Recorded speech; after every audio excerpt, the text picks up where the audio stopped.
Hello everyone, welcome to Khandelkar academy. इस lecture में हम जल मंडल डिस्कस करेंगे फ्रेंड्स। इस लेक्चर में हम जल मंडल डिस्कस करेंगे। जैसा कि आप जानते हैं कि वर्ल्ड ज्योग्राफी की जो सीरीज चल रही है उसमें आज हम जल मंडल तक पहुंचे हैं। इसके पहले वाले वीडियो में हमने सब महाद्वीप डिस्कस किए थे फ्रेंड्स, और इस लेक्चर में हम जल मंडल डिस्कस करेंगे। आपको हमारी ये सीरीज कैसी लग रही है तो आप हमें कमेंट करें, उससे थोड़ा हमें प्रोत्साहन मिलेगा। हमें ऐसा लगेगा कि हम जो कर रहे हैं वो ठीक है या हमारा लेक्चर जो है वो पसंद किया जा रहा है। तो यह लेक्चर मेरे द्वारा डिस्कस किया जा रहा है friends. My name is Vikram Khandelkar and आइए शुरू करते हैं देरी न करते हुए जल मंडल। तो देखिए, महाद्वीप तो अपन ने पढ़े, अब जल के बारे में देख लेते हैं। जल मंडल कैसा क्या है पृथ्वी में। संपूर्ण पृथ्वी का 2/4 भाग लगभग 71% पर जल मंडल का विस्तार है। ये क्वेश्चन आता है फ्रेंड्स, जल कितने प्रतिशत है पृथ्वी पर? 71% भाग पर जल उपस्थित है, विस्तार है। उत्तरी गोलार्ध में 16.7% और दक्षिणी गोलार्ध में 18.9% भाग पर महासागरों से ढका हुआ है। जो उत्तरी गोलार्ध है वो 60% ढका है और दक्षिणी गोलार्ध जो है वो 80% ढका है। इसका मतलब क्या हुआ कि दक्षिणी गोलार्ध में ज़्यादा पानी है।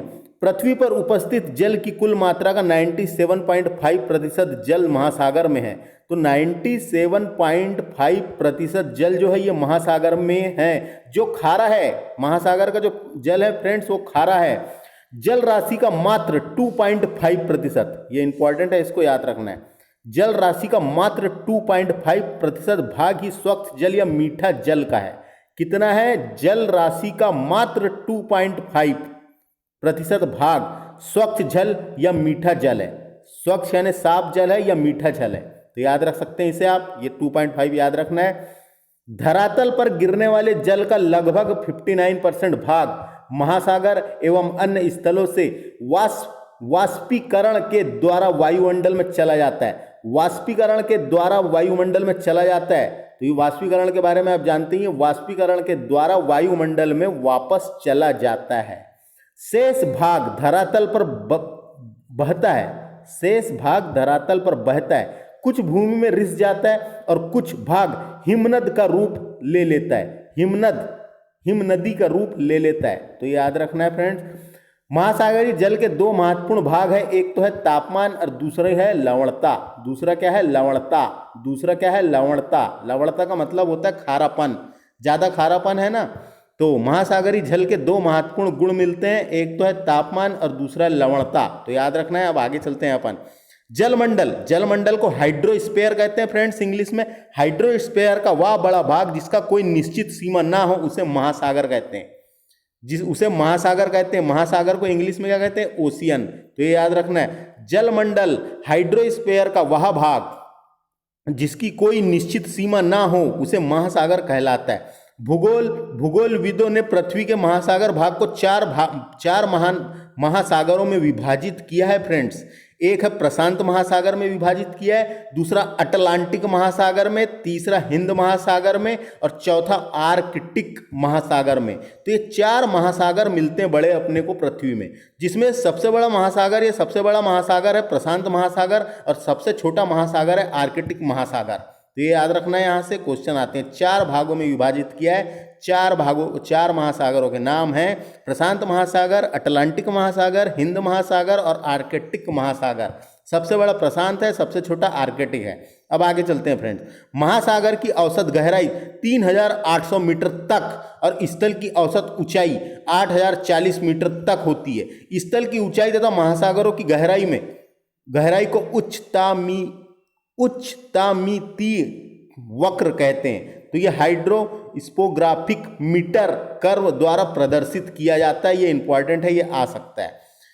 स्थल की ऊंचाई, महासागर के स्थल की ऊंचाई और महासागर की गहराई को उच्चतामितीय वक्र द्वारा प्रदर्शित किया जाता है। इसे इंग्लिश में बोलते हैं हाइड्रोस्पोग्राफिक मेट्रिक कर्व द्वारा प्रदर्शित किया जाता है। ये क्वेश्चन आ सकता है किसके द्वारा किया जाता है।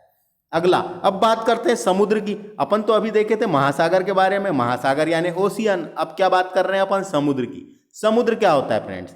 समुद्र को क्या क्या बोल सकते हैं? समुद्र को सागर भी बोलते हैं अपन, सागर, समुद्र।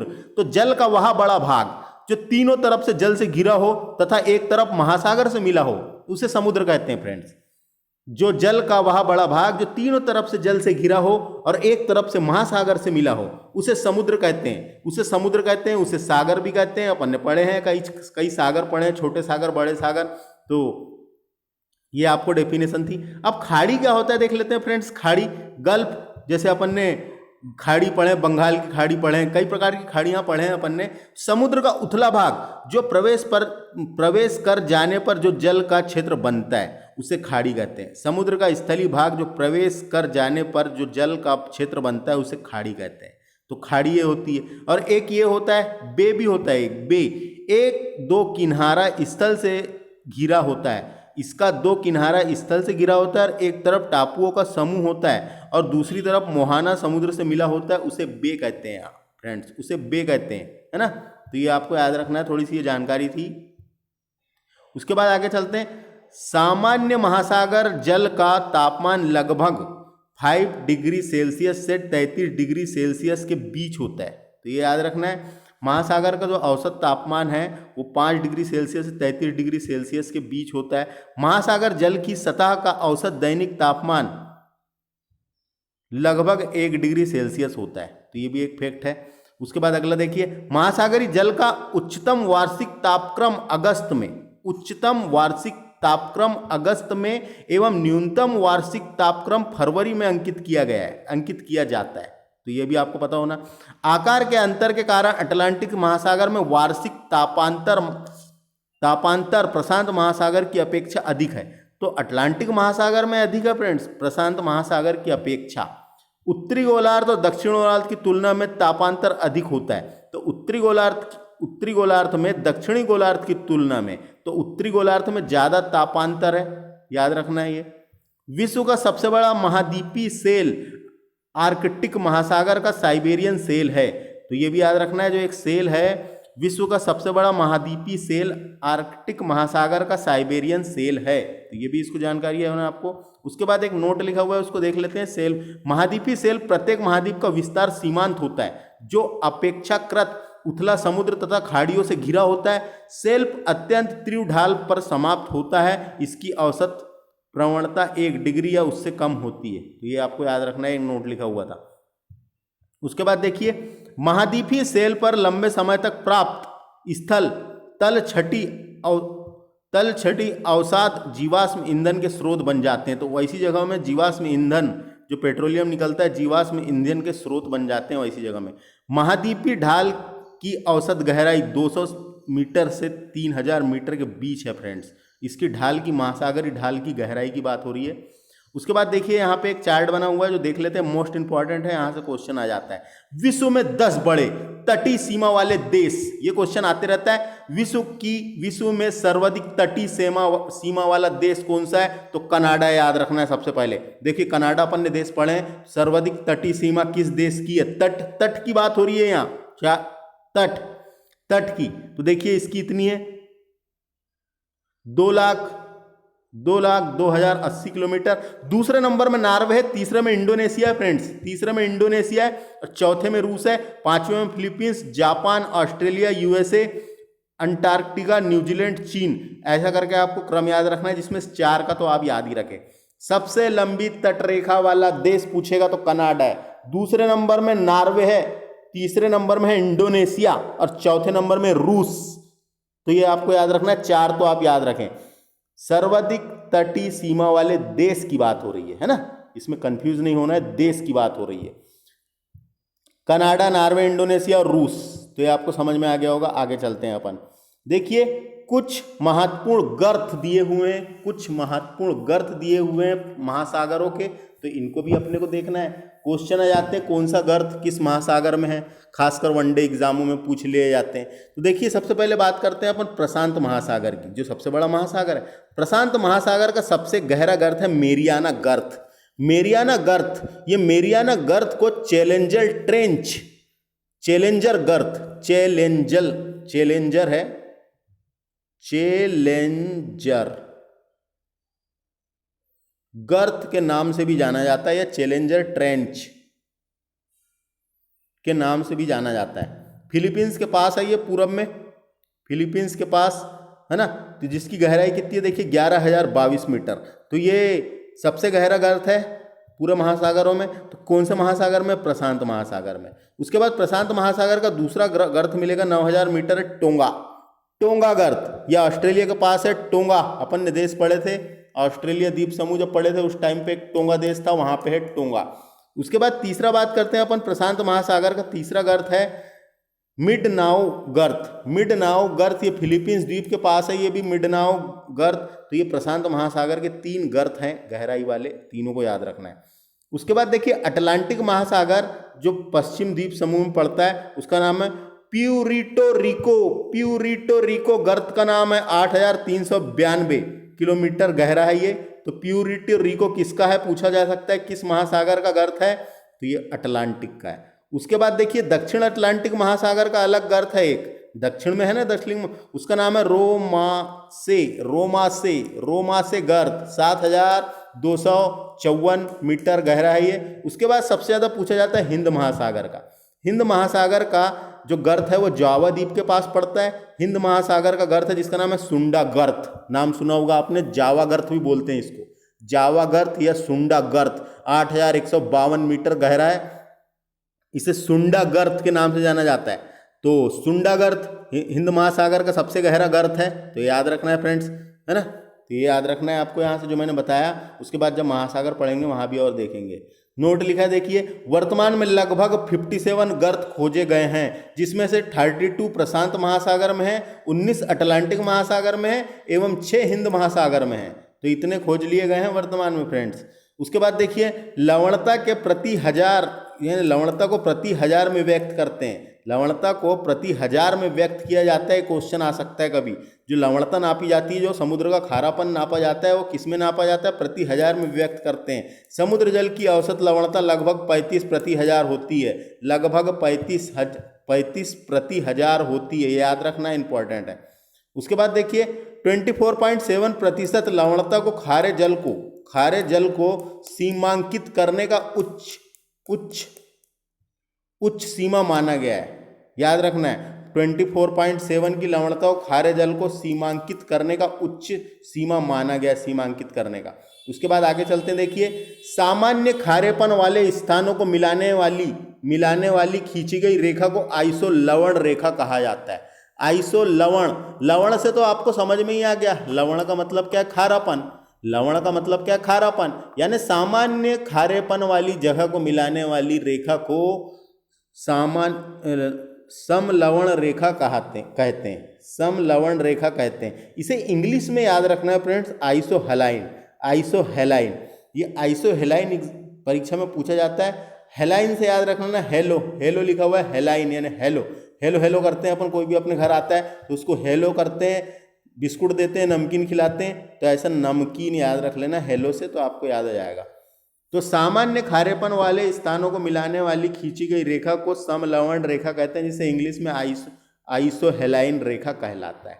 आगे चलते हैं, 20 डिग्री से 40 डिग्री उत्तरी अक्षांश और 10 डिग्री से 30 डिग्री दक्षिणी अक्षांश के मध्य सबसे अधिक लवणता पाई जाती है। तो सबसे अधिक लवणता समुद्रों में, सबसे अधिक लवणता यहाँ पाई गई है। कहाँ से कहाँ तक? 20 से 40 उत्तर में और 10 से 30 दक्षिण में, याद रखना है।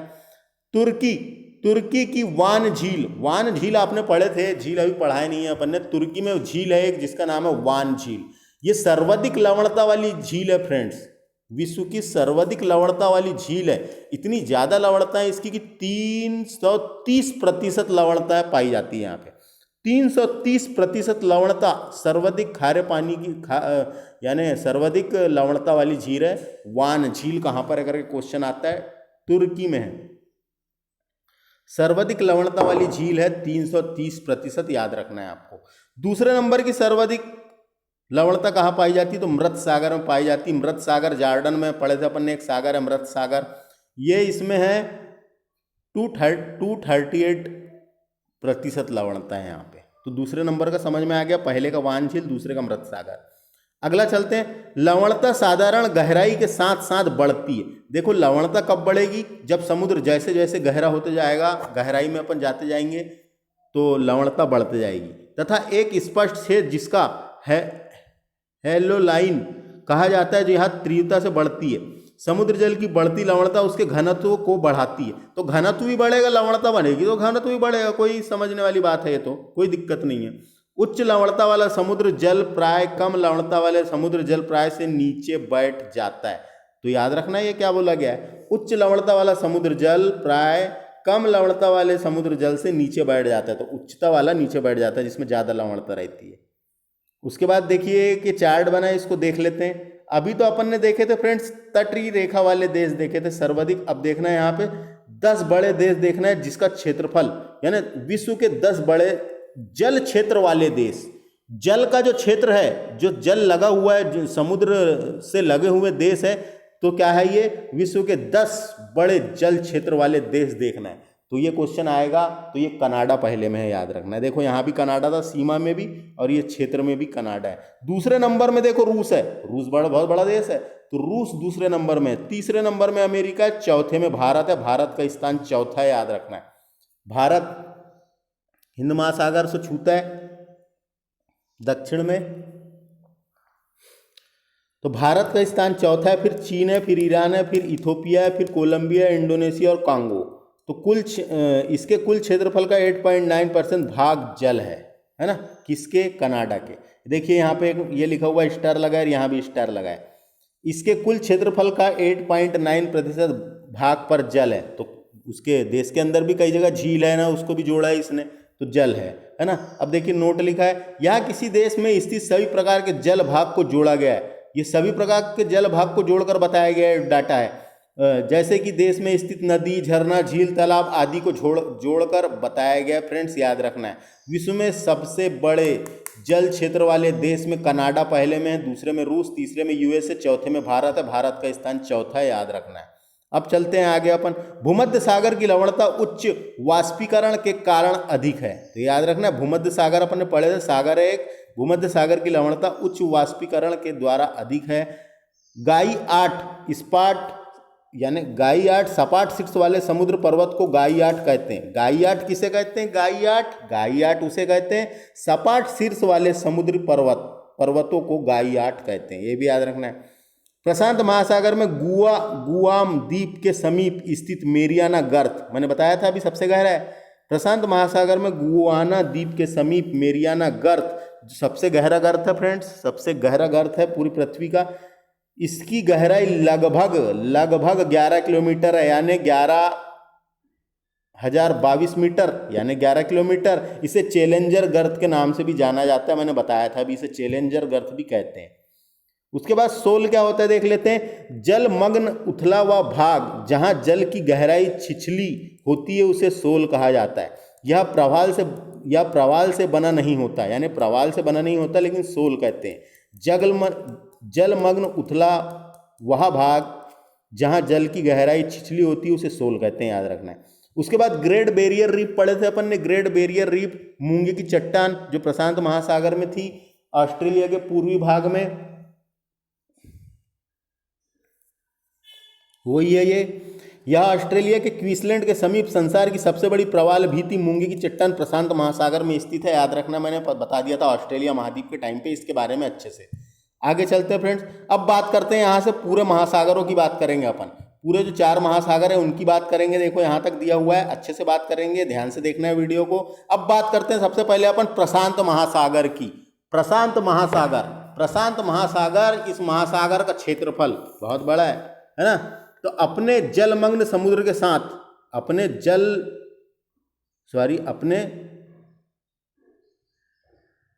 अपने समुद्र के साथ धरातल का 1/3 भाग ढका हुआ है, 1/3 भाग ढका हुआ है पृथ्वी का, एक धरातल का प्रशांत महासागर। इसका क्षेत्रफल 16,57,23,740 वर्ग किलोमीटर है। इसका क्षेत्रफल भी आ सकता है पेपर में, याद रखना है, 16,57,23,740 वर्ग किलोमीटर है। इसकी आकृति त्रिभुजाकार है फ्रेंड्स, त्रिभुजाकार है, अभी दिखाऊंगा मैं मैप आखिरी में, ऐसे त्रिभुजाकार है, इसकी आकृति त्रिभुजाकार है। क्षेत्रफल संपूर्ण स्थल क्षेत्रफल से अधिक है ना। इसे बेरिंग जल डमरू मध्य व आधार अंटार्कटिका महाद्वीप पर है। भूमध्य रेखा पर इसकी लंबाई 16,000 किलोमीटर से भी अधिक है। तो भूमध्य रेखा पर दूरी हो जाएगी ना, तो दूरी बढ़ गई। भूमध्य रेखा पर इसकी गहराई, इसकी लंबाई की बात हो रही है। भूमध्य रेखा पर इसकी लंबाई 16,000 किलोमीटर से भी अधिक है। इसे पश्चिम में एशिया और देखो इसे पश्चिम में एशिया, ऑस्ट्रेलिया महाद्वीप और पूरब में उत्तरी और दक्षिण अमेरिका छूते हैं, तथा दक्षिण में अटलांटिक महाद्वीप यानी अंटार्कटिका महाद्वीप टच करता है, छूता है। प्रवाल भीतिया प्रशांत महासागर की प्रमुख विशेषताएं हैं, यहाँ पे मिलेगी ज़्यादा। इस विशाल महासागर में कुल मिलाकर 2000 से भी अधिक द्वीप हैं। 2000 से भी अधिक द्वीप है फ्रेंड्स इस महासागर में। प्रशांत महासागर का सबसे अधिक तटीय सागर पश्चिमी भाग में है। प्रशांत महासागर का अधिकांश तटवर्ती सागर पश्चिमी भाग में है। इसे बेरिंग सागर, जापान सागर, पित्त सागर, पूर्वी चीन सागर आदि महासागर छूते हैं। पूर्व की ओर केवल कैलिफोर्निया की खाड़ी ही प्रसिद्ध है।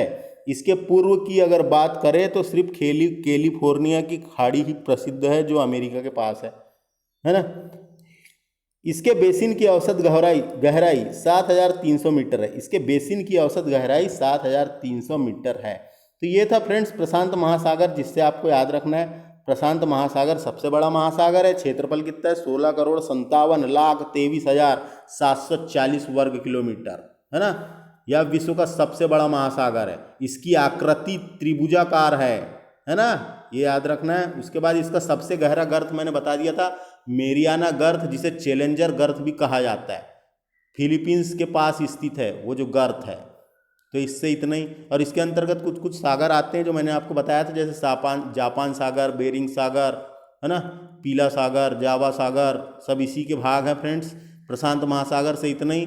अब बात करते हैं अपन प्रशांत महासागर, समझ में आ गया आपको। अगर पूछा कभी सर्वाधिक भूकंप किस महासागर में आते हैं, तो प्रशांत महासागर में आते हैं फ्रेंड्स। अब बात करते हैं अपन अगले महासागर की, लेकिन उसके पहले यहाँ पे कुछ लिखा हुआ है जो इंपॉर्टेंट है, मेंस की एग्जामों में पूछा जाता है, स्टेट पीसीएस में यहाँ से क्वेश्चन आ जाते हैं कई बार। वायुमंडल का सामान्य परिसंचरण, वायुमंडल का सामान्य परिसंचरण और उसका महासागरीय प्रभाव क्या है, तो उसको देख लेते हैं अपन यहां से। बहुत आसान है इसको भी देखना। देखिए, वायुमंडल का सामान्य परिसंचरण पूछा कभी, तो परिसंचरण क्या होता है पहले तो ये आपको जानकारी होना। वायुमंडलीय पवन के प्रभाव प्रतिस्वरूप को वायुमंडलीय सामान्य परिसंचरण के नाम से जाना जाता है। तो ये इसकी डेफिनेशन है। वायुमंडलीय पवनों के प्रभाव प्रतिरूप को वायुमंडलीय सामान्य परिसंचरण के नाम से जाना जाता है।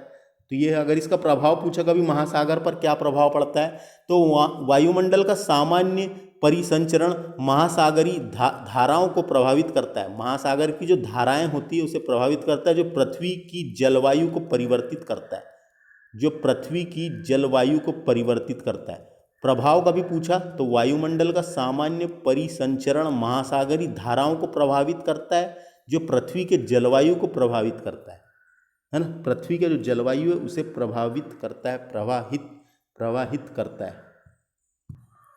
तो देखिए वायुमंडल में सामान्य परिसंचरण के संदर्भ में प्रशांत महासागर का गर्म या ठंडा होना अत्यधिक महत्वपूर्ण है। प्रशांत महासागर की गर्म जलधाराएं दक्षिण अमेरिका के तट की ओर प्रवाहित होती है फ्रेंड्स, प्रभावित होती है, और पेरू की ठंडी जलधारा के स्थान ले लेती है।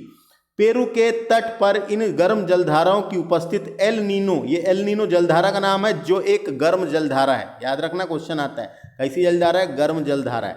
एल नीनो घटना का मध्य प्रशांत महासागर और ऑस्ट्रेलिया के वायुदाब परिवर्तन का गहरा संबंध है। इसमें गहरा संबंध है इसकी घटना के कारण, है ना। प्रशांत महासागर पर वायुदाब में यह परिवर्तन दक्षिणी दोलन कहलाता है, दक्षिणी दोलन कहलाता है। इन दोनों जैसे दक्षिणी दोलन बदलाव एवं एल नीनो की संयुक्त घटना को ENSO के नाम से जाना जाता है। ये क्वेश्चन आ सकता है ENSO क्या है ना, ENSO के नाम से जाना जाता है। जिस वर्ष ENSO शक्तिशाली होता है, विश्व में मौसम संबंधित विभिन्न देखी जा सकती है। दक्षिण अमेरिका के पश्चिमी शुष्क तट पर भारी वर्षा होती है। ऑस्ट्रेलिया और कभी कभी भारत अकालग्रस्त होता है। चीन में बाढ़ आती है। इन घटनाओं को ध्यानपूर्वक आकलन से संसार में अन्य भागों की मौसम संबंधित भविष्यवाणी के रूप में इसका प्रयोग भी किया जाता है फ्रेंड्स, है ना। तो ये आपको समझ में आ गया, मैंने बताया इसको, आपको मैंने समझाया, तो आपको एक बार समझ लेना है और आपके पास बुक है तो अच्छे से पढ़ना है जिसको आपको याद रख सके। अब आगे चलते हैं अपन आगे। अब बात करते हैं अपन फ्रेंड्स अटलांटिक महासागर की। प्रशांत महासागर देख लिए थे, अब अटलांटिक महासागर की बात कर लेते हैं। तो देखिए अटलांटिक महासागर को देखते हैं अपन।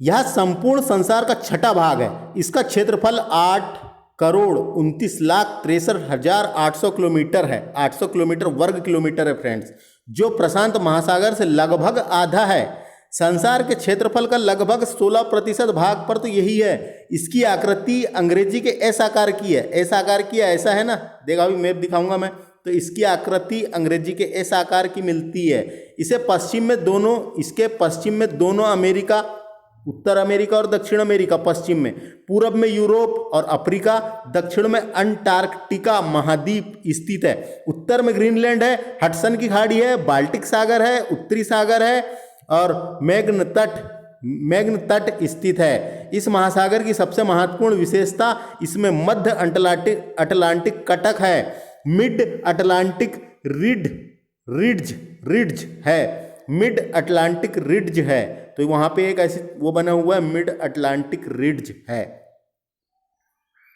ये जो रिड्ज है ये उत्तर में आइसलैंड से और दक्षिण में बोवेट द्वीप तक लगभग 1400 किलोमीटर लंबा है, 4000 मीटर ऊंचा है। यह एक जलमग्न कटक है, जो तो भी इसकी अनेक चोटियां जल के ऊपर उठकर छोटे छोटे द्वीपों का धारण कर गई हैं। जैसे एक हो गया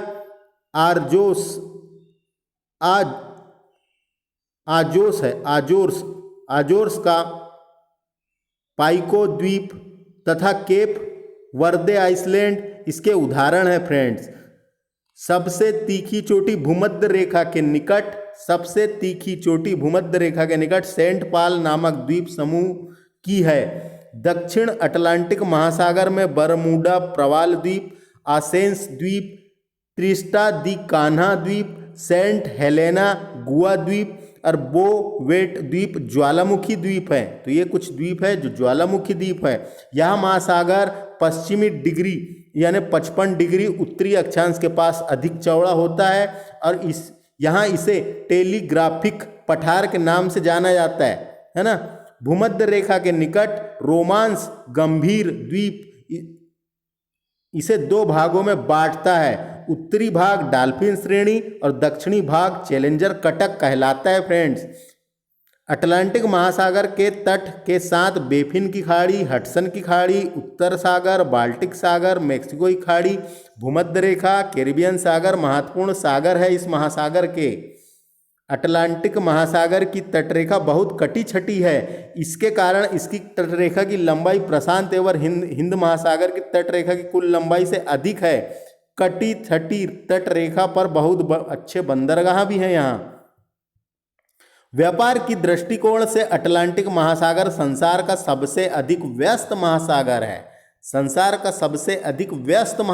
है। व्यस्त क्यों है तो आप समझ गए होंगे, व्यापार होता है। तो अब देखिए, आप समझ गए मैंने क्या क्या बताया, तो है ना।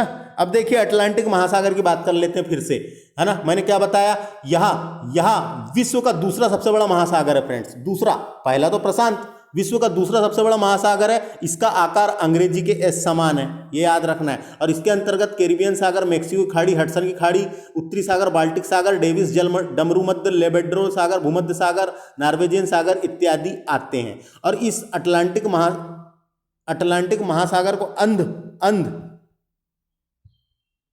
अंध महासागर के नाम से भी जाना जाता है। अटलांटिक महासागर को अंध महासागर के नाम से भी जाना जाता है, ये याद रखना है। उसके बाद अटलांटिक महासागर का सबसे गहरा गर्त मैंने बताया था प्यूरिटो रिको है, तो याद रख लेना ये। बस अटलांटिक महासागर से इतना ही। आगे चलते हैं अपन अब हिंद महासागर की। हिंद महासागर देखिए, इसके उत्तर में एशिया महाद्वीप, हिंद महासागर के उत्तर में एशिया महाद्वीप और दक्षिण में अंटार्कटिका महाद्वीप और पूर्व में ऑस्ट्रेलिया महाद्वीप और पश्चिम में अफ्रीका महाद्वीप स्थित है। यह एक अर्ध महासागर है। देखिए अर्ध महासागर आएगा तो हिंद महासागर टिक करना है, और अंध महासागर आएगा, अंध महासागर आएगा तो अटलांटिक महासागर। तो कंफ्यूज नहीं होना, ये अर्ध लिखा है, अर्ध महासागर। इसका कुल क्षेत्रफल 7,34,25,500 वर्ग किलोमीटर है। यहाँ एक तरफ से प्रशांत महासागर और दूसरी तरफ से अटलांटिक महासागर से मिला हुआ है।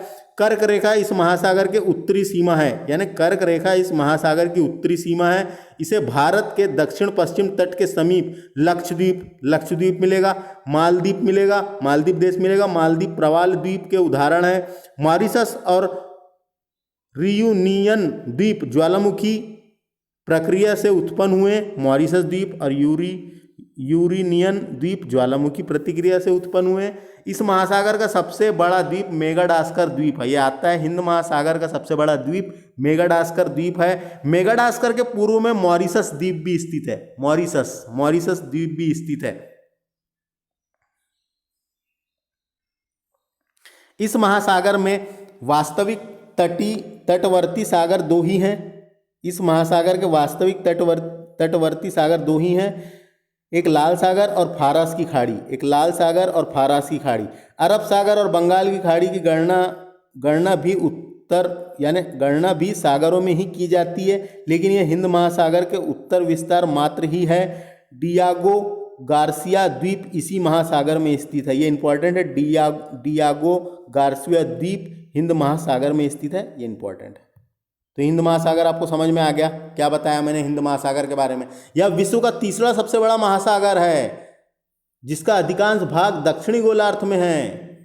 उसके बाद दक्षिणी गोलार्ध में है ना। इसे अर्ध महासागर के नाम से भी जाना जाता है। इसकी सबसे गहरा गर्त सुंडा गर्त है फ्रेंड्स। इसका सबसे गहरा गर्त है सुंडा गर्त, बताया था मैंने, सुंडा गर्त।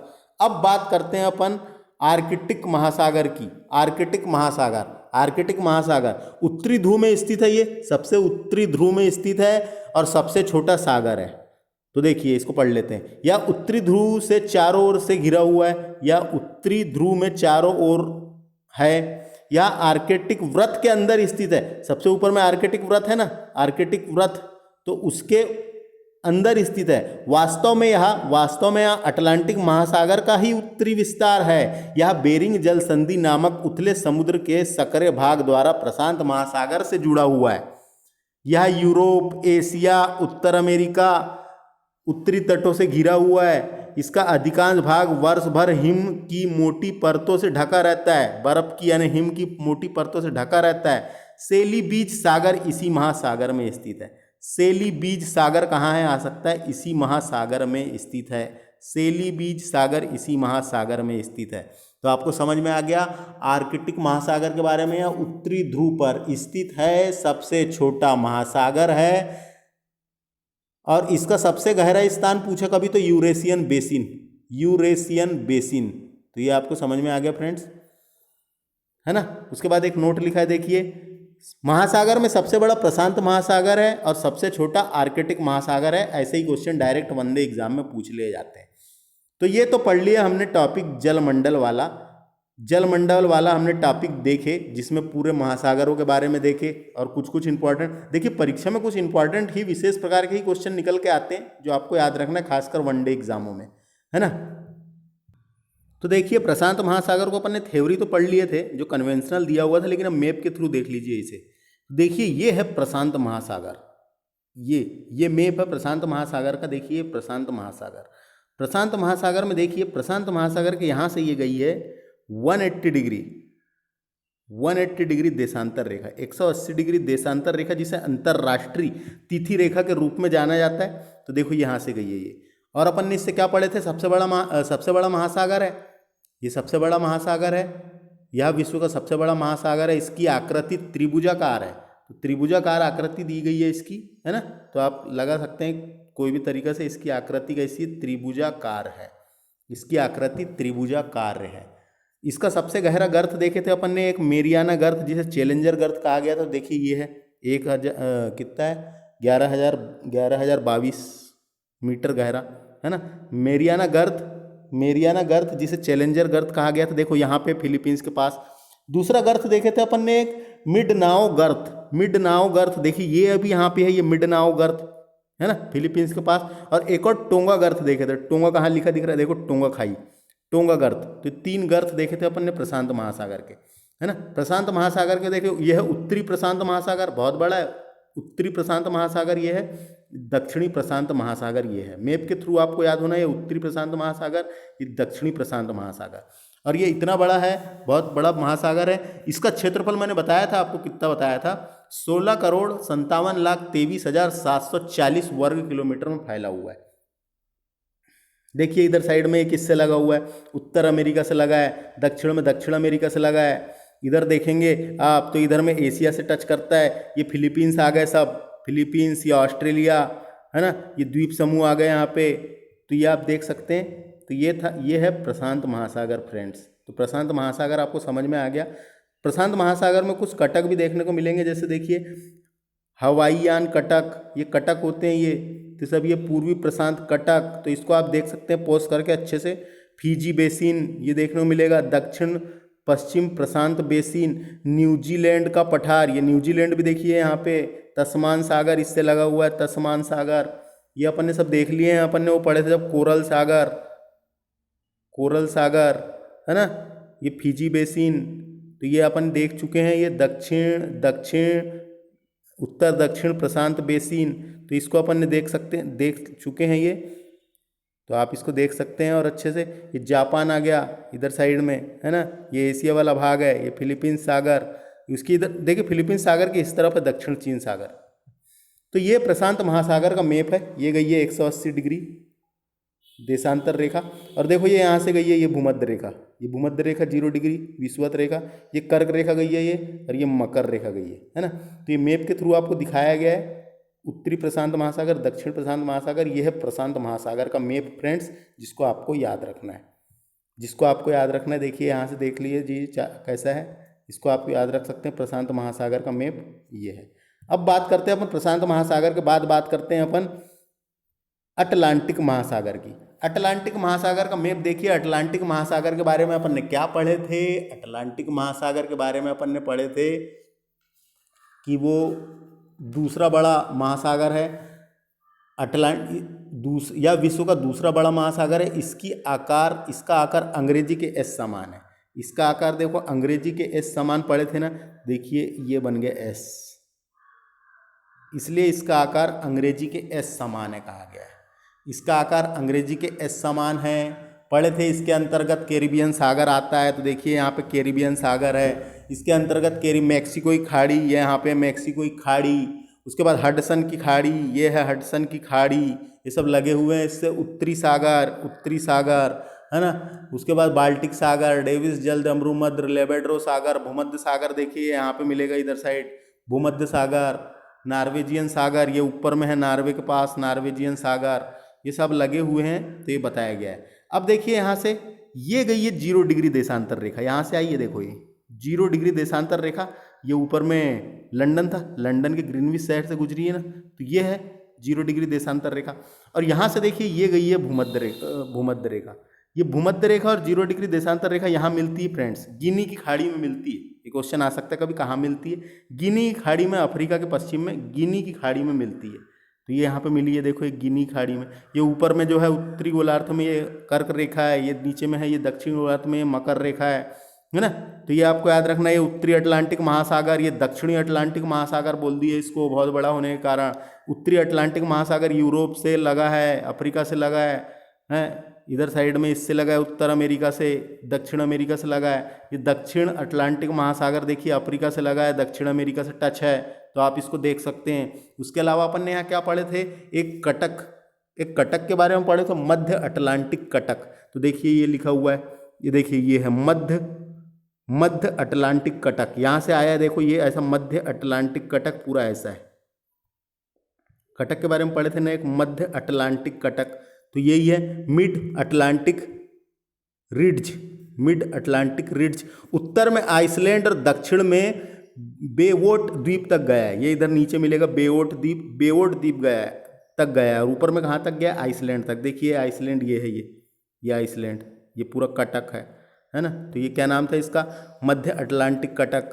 तो ये आपको इसकी ये बता दिया मैंने यहाँ से। उसके बाद यहीं पे कुछ द्वीप है जो बताया था मैंने, है ना। तो ये भी आप देख सकते हैं, कोई दिक्कत नहीं है, आपके पास एटलस मैप होगा तो ये। अब बात करेंगे इसके अपन सबसे गहरा गहरा वाला पॉइंट क्या था इसका नाम, इसका सबसे गहरा गर्त था प्यू इसका सबसे गहरे का नाम था प्यूरिटो रिको। देखो ये लिखा है प्यूरिटो रिको की खाई, है ना, ये है। तो कहाँ पे आप देख सकते हैं, कैरिबियन सागर के पास प्यूरिटो रिको सबसे गहरा, है ना, पश्चिमी द्वीप समूह में स्थित है। ये कैरिबियन सागर के पश्चिम द्वीप समूह में स्थित है अमेरिका के। तो आप इसको देख सकते हैं फ्रेंड्स। ये था एक यहाँ से। तो मैप के थ्रू आपको याद होना है, ऐसा आकार का है, देखो कैसा है। तो आप देख सकते हैं इसको, गिनी की खाड़ी यहाँ मिलेगी, गिनी की खाड़ी है, सेंट हेलेना द्वीप जो अफ्रीका के पश्चिम में है, अपन ने पढ़े थे। उसके बाद आप देख सकते हैं यहाँ से, और क्या देख सकते हैं, तो ये आप देख सकते हैं। तो ये आपको समझ में आ गया होगा, ये है अटलांटिक महासागर। अब बात करते हैं हिंद महासागर की फ्रेंड्स। हिंद महासागर विश्व का तीसरा बड़ा महासागर है ना, जो अधिकतर दक्षिणी गोलार्ध में है। देखो क्यों दक्षिणी गोलार्ध में है, देखो ये गई है विषुवत रेखा, भूमध्य रेखा, तो अधिकतर दक्षिण गोलार्ध में कहा गया है ना, अधिकतर दक्षिणी गोलार्ध में, अधिकतर दक्षिणी गोलार्ध में है इसका महासागर का। उसके बाद यहाँ से या क्या याद रख सकते हैं आप, इसे अर्ध महासागर भी कहते हैं, मैंने बताया था इसको अंध महासागर, इसको अर्ध महासागर भी कहते हैं। ये होना। इसका सबसे गहरा वाला पॉइंट बताया था मैंने आपको, सुंडागर्त। तो सुंडागर्त कहाँ है, देखो ये सुंडागर्त को जावा गर्त भी बोलते हैं, बताया था। देखो ये है सुंडागर्त, मिलेगा यहाँ पे जावा द्वीप की तरफ, सुंडागर्त। तो ये आपको समझ में आ गया, ये भूमध्य रेखा गई है, ये नीचे से मकर रेखा गई है, कर्क रेखा तो भारत से गई है ना। तो ये हो गया। उसके बाद यहाँ से देखिए बंगाल की खाड़ी है, ये अरब सागर है ना, बंगाल की खाड़ी भारत के नीचे, ये अरब सागर हो गया। उसके बाद यहाँ पे एक कटक भी मिलेगा जिसका नाम क्या है फ्रेंड्स, दिख नहीं रहा है यहाँ पे, लेकिन जिसका नाम है चागोस कटक। भारत के किनारे देखिए ये है चागोस कटक, ये कटक मिलेगा चागोस कटक। उसके बाद है सोकोत्रा चागोस कटक, ये है एक सोकोत्रा चागोस कटक। ये कुछ कटक हैं जिनके नाम है। ये देखिए अफ्रीका के बाद इधर यहाँ सेशेल्स द्वीप है, ये मेगाडास्कर द्वीप है जो हिंद महासागर का सबसे बड़ा द्वीप है ना। ये पूरा हिंद महासागर है, मकर रेखा गई है यहाँ से, ये ऑस्ट्रेलिया लग गया इधर साइड, है ना। तो ये आप देख सकते हैं हिंद महासागर को, ये हिंद महासागर का मैप है फ्रेंड्स, जो आपको याद रखना है। ये देखिए ये अदन की खाड़ी से टच है यहाँ पे, ये फारस की खाड़ी से टच है, तो ये याद रखना है। ये अंडमान सागर यहाँ पर है, जावा खाई, तो ये कुछ हैं जिसको आप याद रख सकते हैं। ये मॉरिशस द्वीप। तो ये फ्रेंड्स हिंद महासागर है। हिंद महासागर की एक खास बात आपको पता है क्या, मैं बताता हूँ। हिंद महासागर की एक खास बात यह है कि इसका नाम हमारे देश हिंदुस्तान के नाम पर पड़ा है। इसका नाम हमारे देश हिंदुस्तान के नाम पर पड़ा है। यह पहला महासागर है जिसका नाम किसी देश के नाम पर रखा गया है। तो हिंद महासागर की एक खास बात यह है कि इसका नाम हमारे देश हिंदुस्तान के नाम पर पड़ा है, आपको याद रखना है ना। तो हिंद महासागर का मैप था जो आप दे सकते हैं। इसे अर्ध महासागर भी कहते हैं और इसे अंध महासागर कहते हैं। तो ये था। तो सबसे बड़ा समझ में आ जाएगा आपको, सबसे बड़ा प्रशांत महासागर है, दूसरे नंबर का कौन सा है, अटलांटिक, तीसरे का हिंद और चौथे का है आर्कटिक। तो इसको याद कैसे रख सकते हैं, देखिए पी से PAISA, जिससे पी से हो गया पैसिफिक ओशियन, ए से अटलांटिक, आई से हिंद और एस से कुछ नहीं है, ए से आर्कटिक। तो ऐसे याद रख सकते हैं, पैसा याद रख लेना, आपको समझ में आएगा।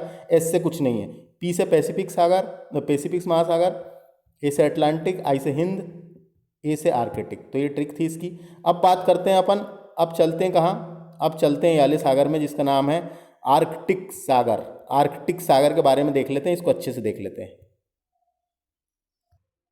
तो देखिए ये है आर्कटिक सागर। आर्कटिक सागर के बारे में तो अपन पढ़ चुके, मैप के थ्रू देखते हैं। पृथ्वी के उत्तरी गोलार्ध में स्थित है। उत्तरी ध्रुव महासागर यानी उत्तरी ध्रुवी महासागर है ये, उत्तरी ध्रुवी महासागर, आर्कटिक महासागर, जिसका अधिकांश विस्तार आर्कटिक उत्तरी ध्रुवी क्षेत्र में है। आर्कटिक उत्तरी ध्रुवी क्षेत्र में है। यह सबसे छोटा महासागर है फ्रेंड्स, तो देखिए इसमें क्या क्या याद रखना है अपने को, इसमें से याद रख लेते हैं। पहले देखिए इधर से, देखिए ऊपर से देखेंगे तो ये सबसे पहले इधर ग्रीनलैंड आ गया, ये उत्तरी ध्रुव है, ये ग्रीनलैंड। ग्रीनलैंड के बाद देखिए इधर ये आइसलैंड। आइसलैंड की राजधानी क्या है फ्रेंड्स? आइसलैंड की राजधानी है रिक्याविक। रिक्याविक, और रिक्याविक राजधानी जो है ये सबसे उत्तरी राजधानी है, पूरी पृथ्वी की सबसे उत्तरी, सबसे उत्तर में स्थित राजधानी है, सबसे उत्तरी राजधानी है। और आइसलैंड को अग्निद्वीप के नाम से भी जानते हैं, अग्निद्वीप। उसके बाद देखिए नॉर्वेजियन सागर, ग्रीनलैंड सागर, है ना, ये आपको यहां से बताते जा रहा हूं मैप के हिसाब से। देखिए वेरेंट सागर, वेरेंट सागर ये काला, काला नहीं है, कोला, कोला प्रायद्वीप है, कोला प्रायद्वीप। और उसके बाद देखिए इधर कानिन प्रायद्वीप, कानिन प्रायद्वीप देखिए यहां पर है, ये यूरोप की बात चल रही है अभी, कानिन प्रायद्वीप। और इसके बीच में है यहां पे देखिए फ्रेंड्स श्वेत सागर, श्वेत सागर जिसे सफेद सागर के नाम, सफेद सागर कहा जाता है। सफेद सागर कहाँ पर है समझ में आ गया आपको, कोला प्रायद्वीप और कानिन प्रायद्वीप के बीच में है श्वेत सागर, सफेद सागर, है ना, यूरोप महाद्वीप के ऊपर में।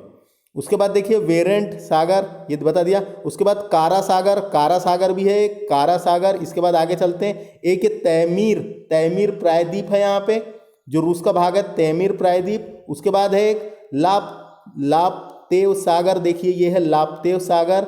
उसके बाद इधर देखें आगे तो पूर्वी साइबेरियन सागर। उसके बाद देखिए चूकी सागर, अपन ने पढ़े थे उत्तर अमेरिका में, ये अमेरिका लग गया यहाँ से इधर वाला भाग, है ना, तो ये चूकी सागर हो गया। ये देखिए बेरिंग जल संधि है, यहाँ पे बेरिंग जल संधि गई है चूकी सागर के बाद। आगे चलते हैं बोफोर्ट, बोफोर्ट सागर भी आ गया, बोफोर्ट सागर आ गया। उसके बाद देखिए कनाडा वाला भाग है, ये कनाडा वाला भाग है, ये उत्तरी चुंबकीय ध्रुव है, कनाडा वाला भाग आ गया। विक्टोरिया वाला देखो, विक्टोरिया, प्रिंस ऑफ वेल्स द्वीप देखो यहाँ पे, प्रिंस ऑफ वेल्स द्वीप। उसके बाद एक क्वीन एलिजाबेथ द्वीप समूह, क्वीन एलिजाबेथ द्वीप। उसके बाद देखिए इधर ये आगे चलते हैं, बेफिन की खाड़ी, बेफिन की खाड़ी भी आ गया यहाँ पे। उसके बाद देखिए बीचों बीच में एक सागर है, लिंकन सागर।